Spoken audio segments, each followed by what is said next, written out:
It's the 1958 FIFA World Cup. In the locker room, we see Pelé. He is 17 and has never played an international game before. We then go back 8 years to Bauru, Brazil. At 9 years old, Pelé lives in a poor area and plays football with his friends. To play, they steal clothes from lines and stuff them into socks to make a ball. Even though they are poor, they show that you don't need money to have fun. The ball flies between them, bouncing off knees, chests, heads, and feet, over roofs, and onto sleeping street kids. The boys run, kick, and enjoy playing football in their own way. Later that night, during the 1950 World Cup final between Brazil and Uruguay, Pelé and his friends sneak onto the roof of a local tavern to listen to the radio's commentary, as they aren't allowed to listen to the game. Half of the town is inside listening with bated breath. When Brazil loses, it crushes him.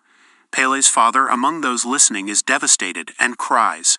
Pelé promises that one day he will win the World Cup for Brazil. His father, though proud, tells him to listen to his mother and focus on school instead. The next day, Pelé is cleaning floors at a mansion with his mother. She explains why she doesn't want him playing football. His father was once a star, but an injury ruined his life, and now they're in a tough situation. She wants better for her son. But when she leaves the room, a group of young boys enter and talk about their favorite football players. Pelé joins in, claiming he wants to play like local legend Bile, but he pronounces it Pelé. They laugh at him, and when he tries to fight back, his mother intervenes and apologizes. There's a local football competition in town, and Pelé and his friends form a team. They might be poor, with no shoes, shirts, or matching uniforms, but their talent from years of kicking the ball around the street elevates them above the competition. They cruise through the playoff games with Pelé showing himself to be a star. The only team that might pose a problem is the same group of boys who teased Pelé earlier. However, they are clearly intimidated by Pelé and his team. When they find out they are playing each other in the finals, the rich boy team openly insults Pelé's team, calling them the shoeless ones, and everyone laughs, including the adults. Pelé and his team can't show up the next day without shoes, so they devise a plan. They spot a truck packed with peanuts and manage to steal a few bags from the unsuspecting owners. The owners give chase, but Pelé and the boys get away with their loot. Determined to buy shoes, they try to sell the peanuts. However, the rich boy team spots them and lays on the insults thicker, pushing Pelé to the point where he slaps one of the boys. This leads to a fight, a real scrap that only prepubescent boys could pull off. Later, Pelé tries to explain his bruises to his mother, claiming that his teacher hit him. For some reason, she believes this, and Pelé's father, who knows about the fight, says he'll look into it. Once his mother is gone, he admits he knows about the fight and advises Pelé. Pelé is stunned but thrilled to have his father's approval. The next day is the big football match. The boys now have makeshift uniforms, and the shoes they bought are far too big for them. As they are still ashamed of their poverty, they put on the oversized shoes. The boys can't move properly, and the other team takes full advantage, quickly scoring 6 goals. Pelé, furious, looks at his father in the crowd, and with a moment of clarity he throws off the shoes and decides to play barefoot. The crowd laughs until Pelé gets the ball and dribbles circles around the opposing team, scoring the first goal. His teammates join in, ditching their shoes and playing true to themselves. From there, the game turns as Pelé and his team dominate, scoring a total of 5 goals and losing 6-5. Despite the loss, there is a sense of pride in what they accomplished. After the game, they spot the men from whom they stole the peanuts, and they give chase into the jungle. Pelé and a friend hide in a burrow, but it begins to rain, causing a landslide. They try to escape, but Pelé's friend gets trapped and crushed to death. Pelé is mortified and blames himself for his friend's death. His parents are worried, and while his mother insists on taking him to work with her, his father focuses on making him smile again. Pelé doesn't want to play football anymore, refusing to join the other kids. His father tries to coax him by bouncing mangoes on his knees, but Pelé remains broken. Time heals most things, and Pelé's natural instincts start to take over again. He begins to train with his father, practicing with mangoes to get the feel of the ball, becoming one with it. His father teaches him how to hone his skills and reminds him of his love for the game. Several years later, Pelé is 15 and still working with his father. One day he comes home to find football scout Waldemar de Brito, who has been watching Pelé and wants him to try out for the local professional football club. Pelé can't believe it. Things start poorly for him. Although he is a natural talent, his style of play doesn't translate to the professional team.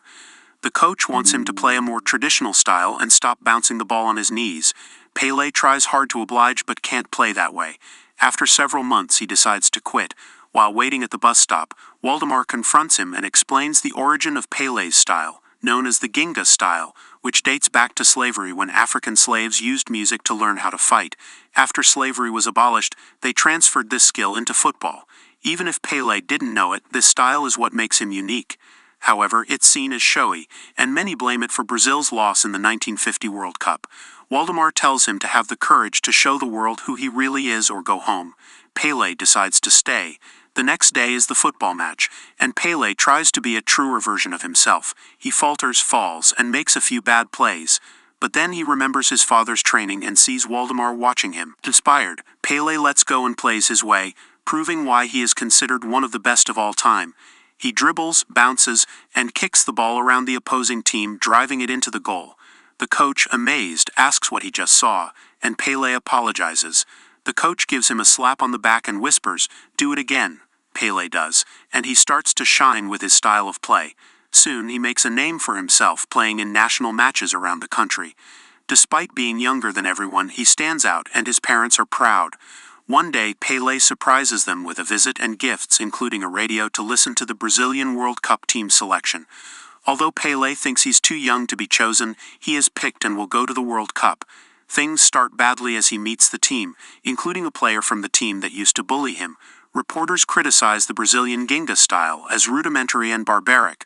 When Pelé tries to defend it, the coach cuts him off and insists on playing a traditional European style.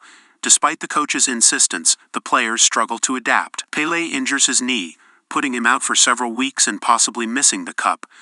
The World Cup begins, and the Brazilian team manages a few lucky victories, but the games are brutal and several players are injured. Pelé, still not fully recovered, takes the field for the third game. He's nervous but feels a sense of belonging. He sticks to the plan, and despite disdain from the other team, they secure a victory. After the game, Pelé meets the injured player who used to tease him and asks him to play again. The player refuses, saying the team is lost and needs Ginga. In the semi-final, Pelé plays with his own style, Ginga, and scores 3 goals. In the final, the coach insists on traditional football, but it's clear the team is struggling. At a press conference, the Swedish head coach insults the Brazilian team, which makes them feel discouraged. Pelé calls his father for support. His father tells him to bring the team together and lift their spirits. Pelé asks the team to have a fun challenge, bouncing a football from the mess hall to the lighthouse. They enjoy it and feel like winners already. The coach realizes he was wrong and tells them to play Ginga. In the final game, the Swedish team scores quickly, getting ahead within 4 minutes. But Pelé uses Ginga and motivates his team to start scoring. Brazil becomes unstoppable, and Pelé scores several times. The game ends with Brazil winning 5-2. When the game ends, he collapses, and his teammates lift him up while the stadium cheers. Thank you for watching. Don't forget to subscribe. See you in the next video.